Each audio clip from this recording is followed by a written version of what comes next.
Hello everybody. Tonight we're going to be doing baked ziti. This is one of my favorite things to cook. We're actually going to be doing it on the smoker. You can do this in the oven. You don't really need the smoke flavor for this, but I like it. So plus one thing too is I don't really like my whole kitchen hot while I'm trying to work. And it gets awful hot in here if you got the oven going. So let's get into it. All right, so first things first, we're going to get our pasta going. Just add a little bit of salt in there. I'm using sea salt because I like the taste of it. And we're going to add a little bit of olive oil in there just so the pasta doesn't stick together.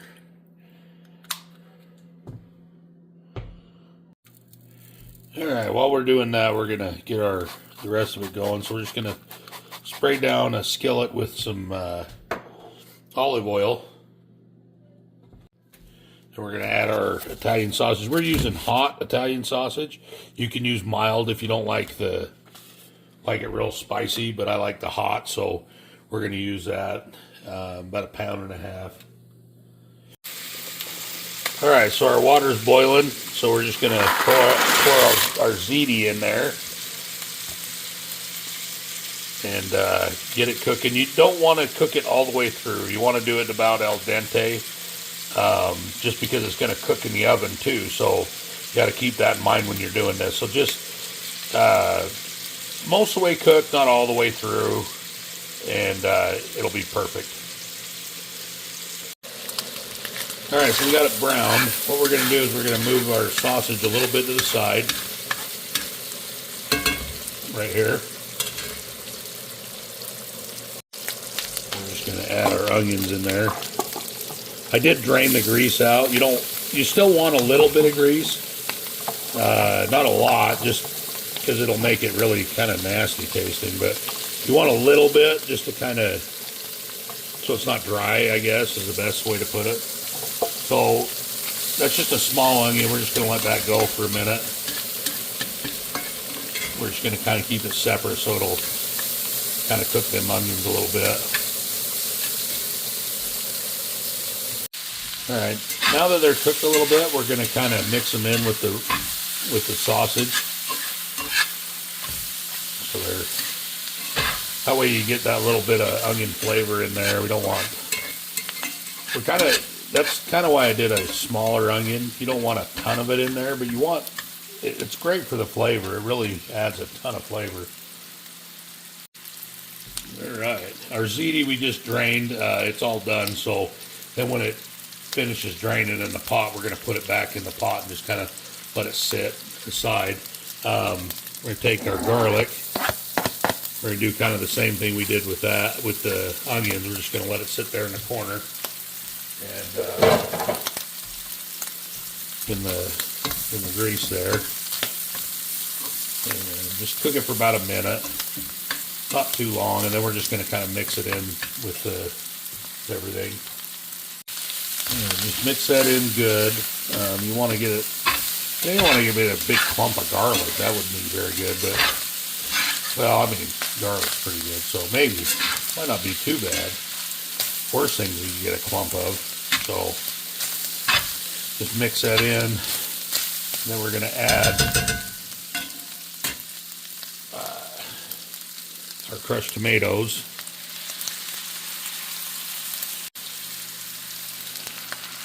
Add that in there.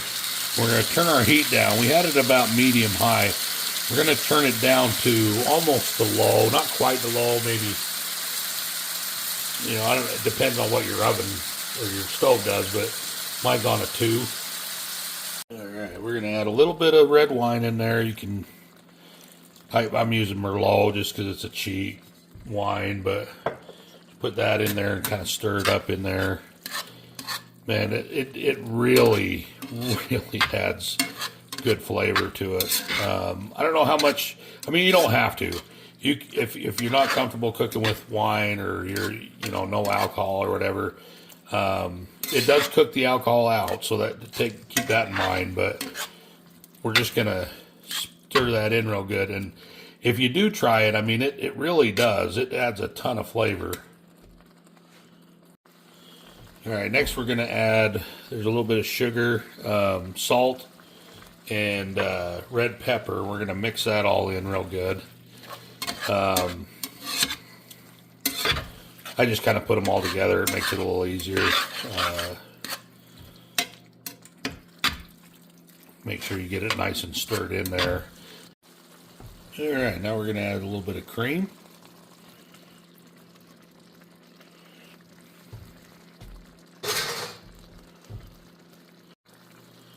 And our grated Parmesan cheese.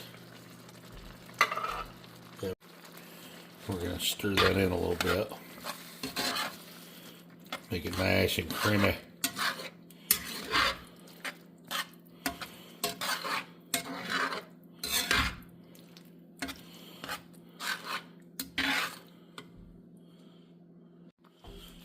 And we got that mixed in. We're going to put a little basil in it. This is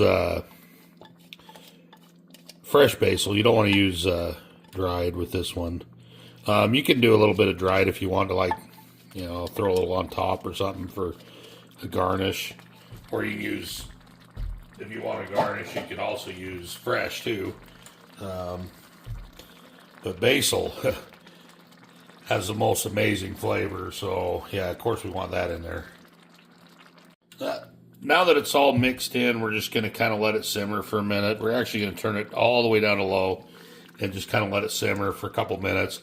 Not too long, because it's going to cook really good in the smoker. So yeah, just maybe 1 or 2 minutes, not a whole lot. One thing too, you want to stir it a little bit every once in a while. You don't need to do a lot of stirring, but you know, it's a good idea to just kind of stir it around. Otherwise, stuff gets maybe cooked a little more, even though you're just simmering it. You don't want it sticking to the bottom of the pan either, so that's always a good idea. All right, so now we're gonna kind of mix it all together. Let's see if I can do this without making a big mess. So take our mixture and just kind of get it in the pot. That's why I use such a big pot for that little bit of pasta, is because I want a lot. You know, you really want to give yourself some room, and if you want to cut down, you know, it's always good to kind of cut down the dishes a little bit. So, you know, I use this instead of putting it in a bowl or something and mixing it. So yeah, you just want to mix that all together really good. And then we're going to put it together in our baking dish. All right, we're going to spray this down with a little bit of olive oil so it doesn't stick to the bottom. I actually like this little thing. My wife got it. Works really good. And then you're getting olive oil instead of whatever they put in that other stuff. And we're just going to scoop about half of our mixture into the pan. Okay, now that we've done that, we're going to sprinkle a little cheese on it, or mozzarella cheese. Just kind of cover it, you know, nice and good. You put a little bit more probably on top than you are in the middle, but that way you get all your cheese all the way through instead of just on the top, and then, you know, it slides off, does whatever.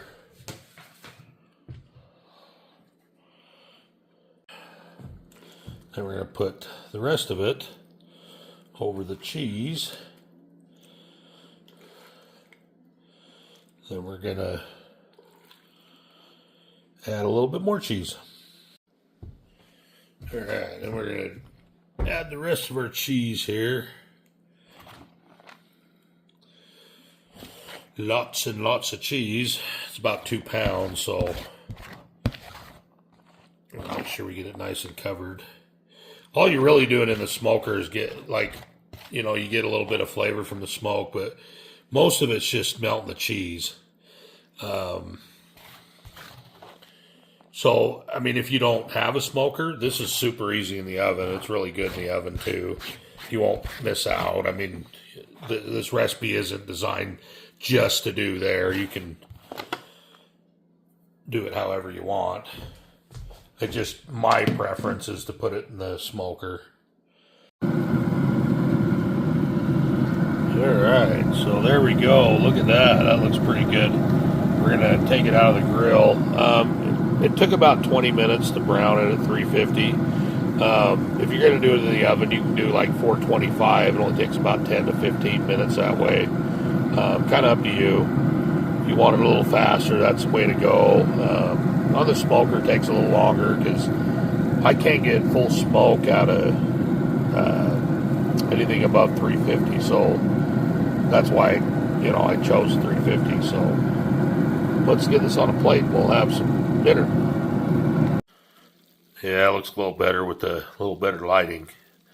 Sorry, it's pretty dark. It gets dark at like 4 o'clock. Well, about 5 o'clock here.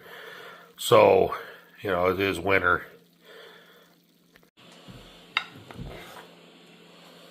Alright. It's out of the pan here. Oh, look at that. That looks so good. It's going to be really good. Got a little Caesar salad for a good side on that. Because, you got to get your veggies in, right?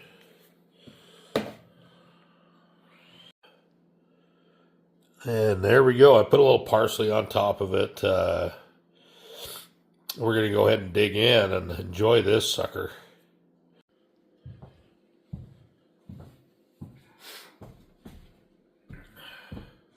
All right, that'll do it for tonight. Again, if you want to leave some feedback on this, tell me what you might have done different. Hey, I always enjoy feedback. If you make it, let me know what you thought. Also check me out on Instagram, kitchen_mechanic 1997. That's where I do most of my stuff.